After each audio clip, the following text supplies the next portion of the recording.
Hi stove aficionados. Today I have a treat for all those who like alcohol stoves. It's from Sweden. It runs on alcohol. And you'll more usually find it on a boat than a campsite. The Jobo D4.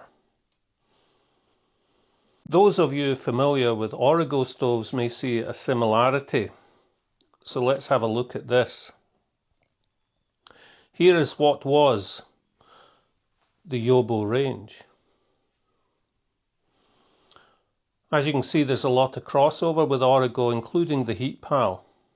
The one I have is this D4, and you can see it can be mounted on optional gimbals to offset the rocking of the galley on a sailboat.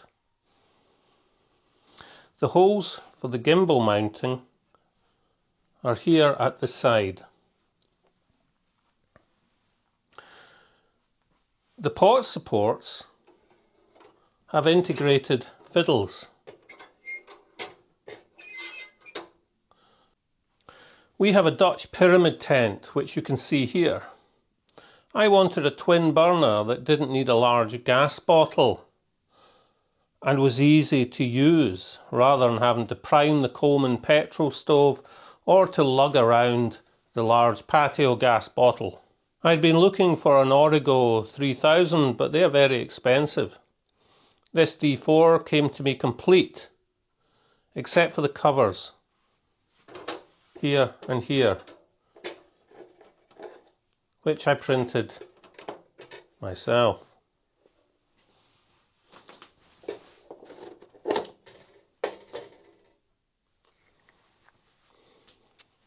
Now, if we take off the pot supports, we can see there is a metal cover .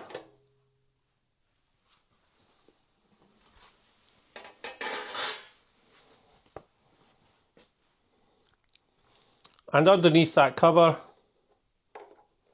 are the two fuel reservoirs.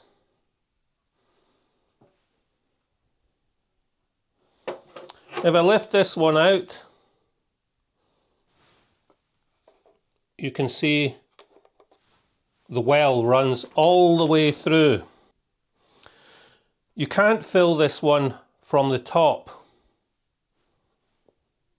Unlike the Optimus 81 that has a special slot-in filler, these need to be tilted.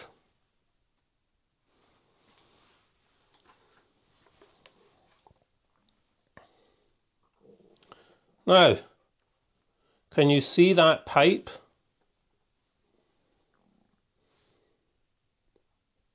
In the side, you need to put a tube or a funnel into the pipe and fill it until this wadding here is completely soaked. The advantage with this system is it won't leak once filled. Very important on a boat. Though you do need to be very careful when filling. A cap stops evaporation. And the build-up of alcohol vapour. It's best not to run it dry to protect the wadding, and as always, only refuel when the burner is cool. So let's take a look. Flame control is at the front, using these sliders. Minimum, maximum. It regulates the flame from the bottom of the fuel reservoirs, similar to the Optimus 81 pictured here, that I have showcased before. Okay, I'll just take this one out and put it aside for a minute. And I'll show you the flame regulation mechanism. The lever is currently at minimum. We slide the lever as you can see, it opens and closes the intake. At the bottom there is a sort of material. I presume that is to catch any drips that do come through. Other similar stoves will use a flap over the top to regulate the flame, rather like a Trangia simmer ring. I like this system myself. To extinguish the flame, I use an old metal cap just to snuff it out. So what's it like in action? Well, first of all, I'll have to prime and fuel. I have a Trangia fuel bottle. You could attach a tube to this and then directly into the hole at the side. I'll be using a funnel, and we won't be filling it up too much.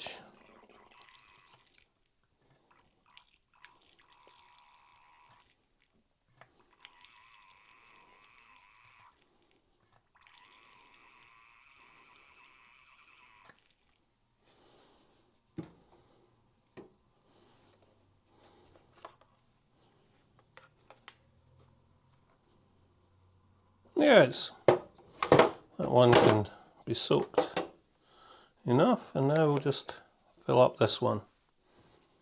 A little bit of fuel.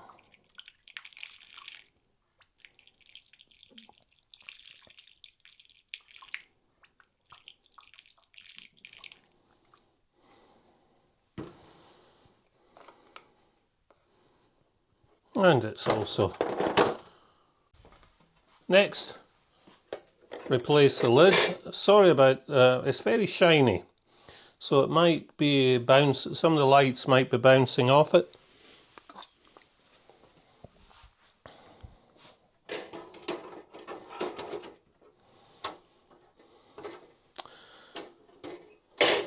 Now, if I was just normally camping, I would just raise up these two at the side and have these two down below. I have it on minimum.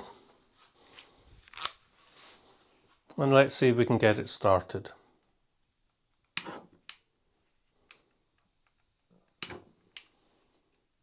As ever, I'll turn off the lights.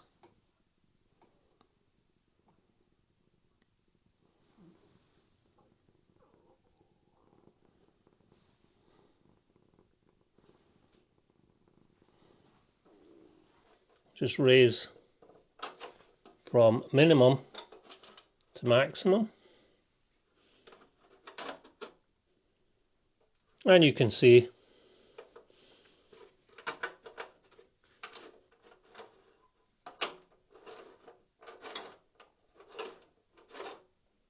how it's controlled.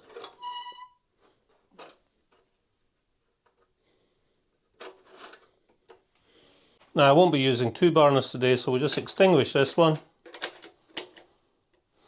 and we'll put the kettle on.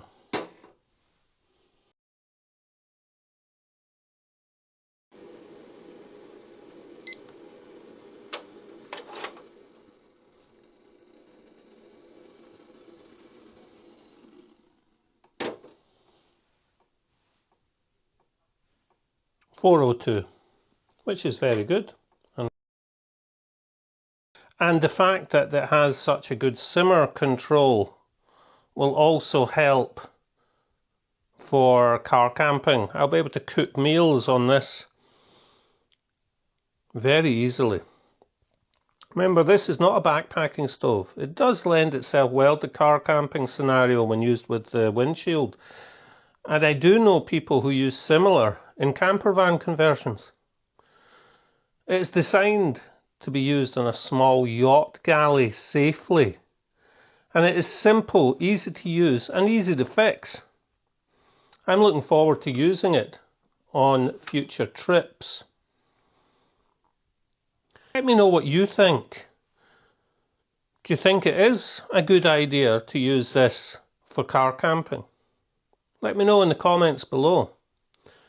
If you're not subscribed, hit that subscribe button. Don't forget to give the video a thumbs up and maybe a hype. It all helps the channel. So, I'll see you all next week. Bye bye.